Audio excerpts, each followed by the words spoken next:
नमस्कार. मोठी बातमी, कर्मचाऱ्यांच्या समायोजनाचे तातडीचे आदेश देण्यात आलेले आहेत आणि त्याच्या संदर्भातले 2 GR महाराष्ट्र शासनाच्या शालेय शिक्षण विभागाकडून पारित झालेले आहेत. त्याच्यामध्ये अतिरिक्त शिक्षकेतर ज्यांचे समायोजन कसं नियमित वेळेत करायचं आहे हे एका GR मध्ये डॉक्टर महेश पालकर यांनी सांगितलेलं आहे आणि दुसऱ्या GR मध्ये जे शिक्षण उपसचिव आहेत मंत्रालयातून आबासाहेब कवळे यांनी सुद्धा एक GR काढलेला आहे. ते समायोजन करताना ज्या त्रुटी आहेत त्या कशा भरून काढायच्या आणि शिक्षकांचं समायोजन करत असताना जो 6 ते 8 ला आहे तो 1 ते 5 ला करत असताना त्यांना कोणतं महत्त्वाचं आमिष देण्यात आलेलं आहे हे सुद्धा आपण पाहणार आहोत या व्हिडिओमध्ये.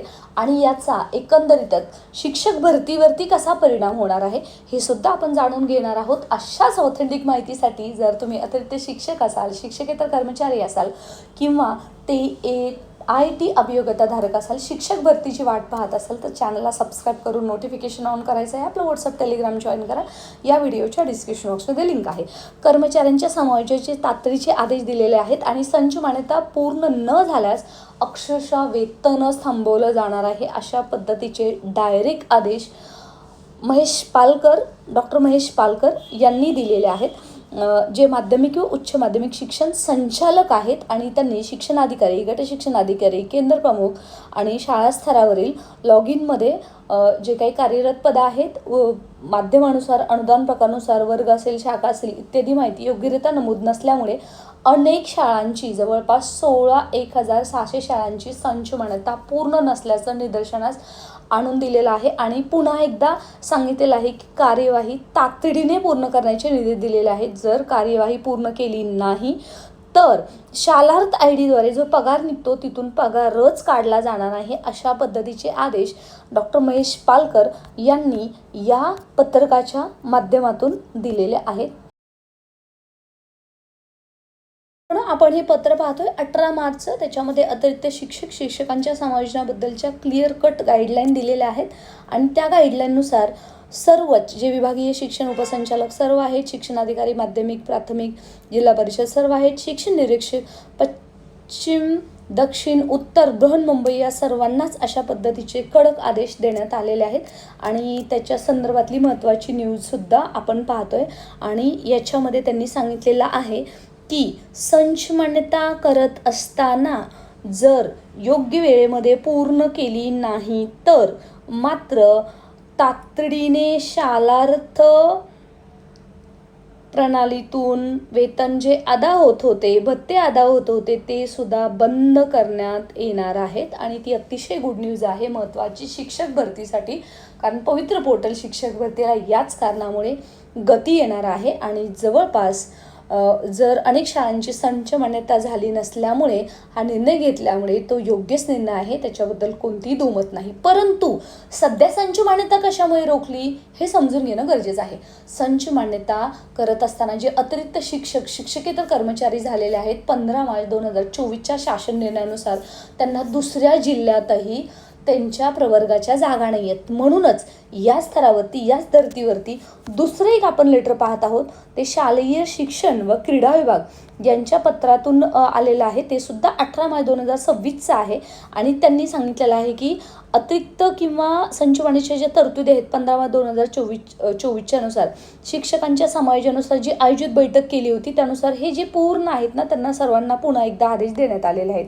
बघा, त्यांनी जो बैठकीची इतिवृत्तांत कार्यस्थळ जोडलेला आहे. आता ही सुद्धा बैठक झाली.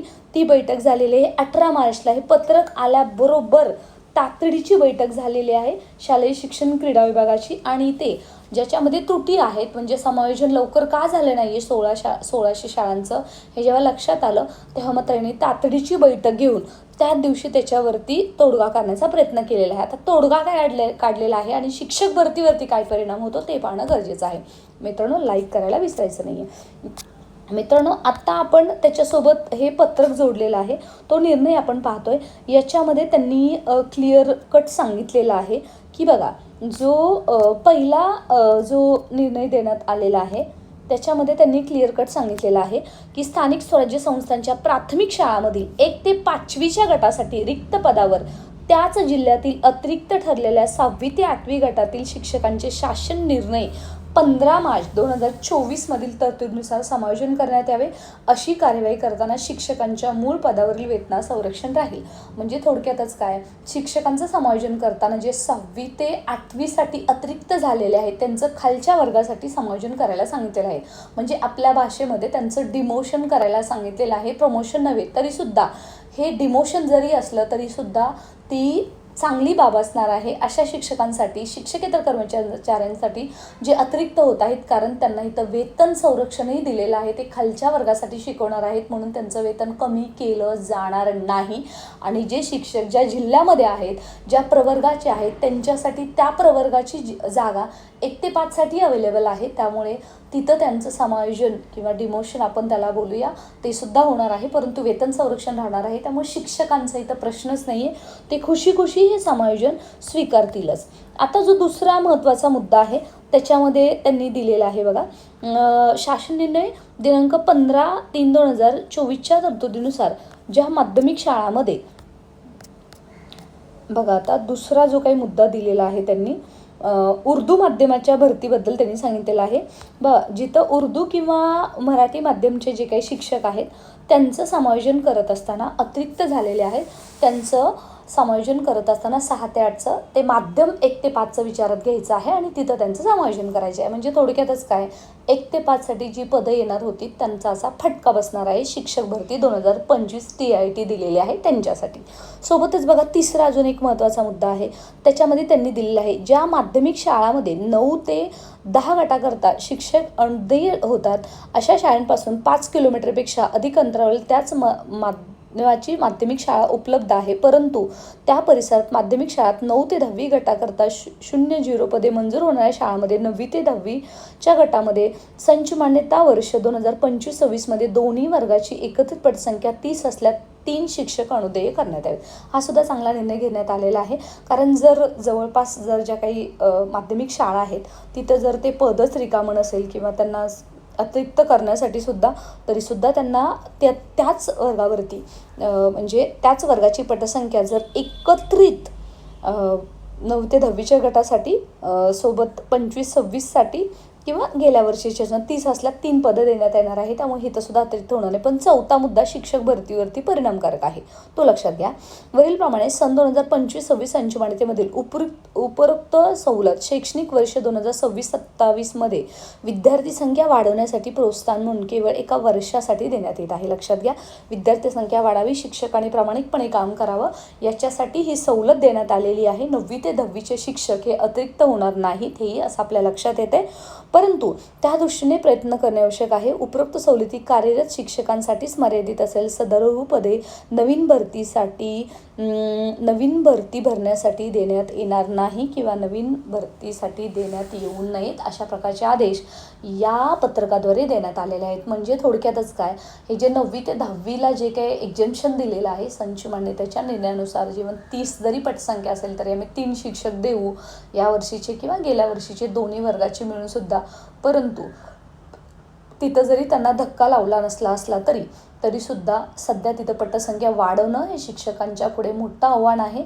सोबतच ही पदं पोर्टलला रिक्त दाखवली जाणार नाहीत. राहिली गोष्ट 6 ते 8ची आणि 1 ते 5ची. आता मित्रांनो, यांचं डिमोशन होत आहे. असे किती शिक्षक असतील की जे अतिरिक्त होत असतील, ते प्रत्येक जिल्ह्यामध्ये कमी जास्त त्यांची संख्या असू शकते. त्यामुळे 1 ते 5ला जी भरपूर संधी होती आत्तापर्यंत त्याच्यावरती थोडीशी गदा आलेली आहे, हे आपल्याला मान्य करावं लागेल. कारण 6 ते 8चं समायोजन जेव्हा 1 ते 5साठी होते तेव्हा ते करत असताना तोच इयत्ता, तेच माध्यम, तोच प्रवर्ग या सर्व विचार करून करण्यात येणार आहे. त्याच्यामध्ये अगदी 1 ते 2च कॅटेगरी आहेत. बघा, आम्ही मेंटरशिप बॅचमध्ये घेतो तेव्हा प्रत्येक उमेदवारांना याच्याबद्दल माहिती दिली जाते की फक्त 1 ते 2च कॅटेगरी आहेत. त्याच्यामध्ये मात्र तिथं पदं नाही आहेत 1 ते 5साठी, अन्यथा बाकीच्या सर्व कॅटेगरींना भरभरून पदं आहेत. त्यामुळे यांचं समायोजन होऊन सुद्धा शिक्षक भरतीला जागा येतील. अजून शिक्षक भरतीला कशा पद्धतीने कुठून अजून जागा उपलब्ध होणार आहे याच्या संदर्भातलं महत्त्वाचं अपडेट आम्ही तुम्हाला या चॅनलच्या माध्यमातून देऊच. For that purpose stay connected. आणि हो, सर्वात महत्त्वाचं म्हणजे सध्या केंद्र प्रमुख भरती असेल, विस्तार अधिकारी असेल किंवा बाकीचे जे काही बोगस ठरलेले शिक्षक आहेत, रिटायरमेंट होणार आहे 2026 मेपर्यंतची, ती सर्व ह्याच्यामध्ये संच मान्यतेमध्ये एकत्रित धरली जात असताना सध्या शिक्षक भरती TAIT 2025चे DED BEdचे कोणतेही उमेदवार असो त्यांनी सध्या टेन्शन घ्यायचं नाही आहे. असे दररोज बॉम्ब आपल्याला कितीही फुटतील आणि फुटत राहतील. शालेय शिक्षण विभाग रोज असा बॉम्ब फोडत राहतं, परंतु शिक्षकांची पदभरती नेहमी आपण जो आकडा सांगत असतो, बालुशा माने म्हणे Instagram Telegram कुठेही सर्च करा, तिथं त्यांच्याच प्रपोर्शननुसार ही मोठी पदभरती होणार आहे. त्याच्याबद्दल दुमतच नाही आहे.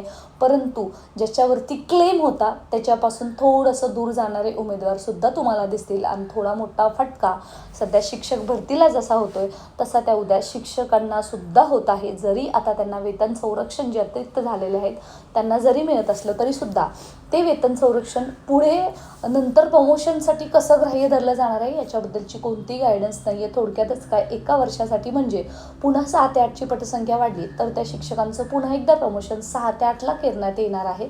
त्यामुळे येणाऱ्या भरतीमध्ये 6 ते 8साठी जो उमेदवार पात्र आहे त्याच्यासाठी नेहमीच चॅलेंजिंग असणार आहे, जे आजपर्यंत होतं. सो मेंटरशिप बॅचमध्ये आम्ही याच्याबद्दलची तुम्हाला डिटेल देतच राहू. सो अशाच महत्त्वपूर्ण ऑथेंटिसिटी जर तुम्हाला जॉईन करायची असेल, प्ले स्टोअरमध्ये जाऊन A+ गुरु ॲप डाउनलोड करा आणि stay connected for more updates.